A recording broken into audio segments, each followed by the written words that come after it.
BRS party working president మన KTR sir ముఖ్యమంత్రి రేవంత్ సార్ని మాటలతోని ఉక్కిరి బిక్కిరి చేసిండులా. సార్తో పాటు కార్ పార్టీ లీడర్లు అందరూ కలిసి ఇవాళ చార్మినార్ దగ్గరికి పోయి ధర్నా చేసిర్రు. కేటీఆర్ సారు ధర్నా చేయడానికి కారణాలు ఏమై ఉంటాయో జరో మల్క చూసొద్దాం పాలి.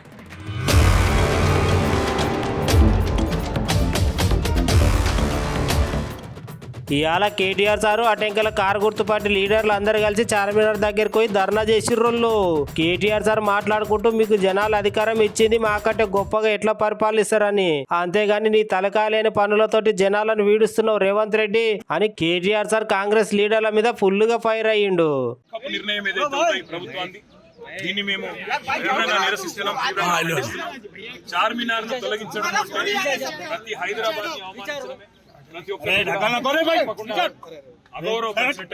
రాష్ట్ర ప్రభుత్వానికి మిమ్మల్ని ఎన్నుకున్నది ప్రజల బతుకులు మార్చమని, ప్రజలకు మేలు చేయమని, పథకాలు అమలు చేయమని ఇచ్చిన వాగ్దానాలు నిలబెట్టుకోమని.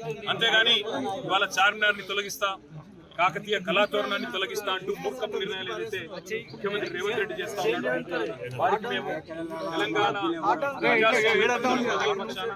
తెలంగాణ ప్రజల పక్షాన చేసే ఇలాంటి మూర్ఖపు నిర్ణయాలు విరమించుకోండి. ప్రజలతో అనవసరంగా ప్రజల ఆత్మగౌరవాన్ని దెబ్బతీసే, తెలంగాణ ఉద్యమకారుల ఆత్మగౌరవాన్ని దెబ్బతీసే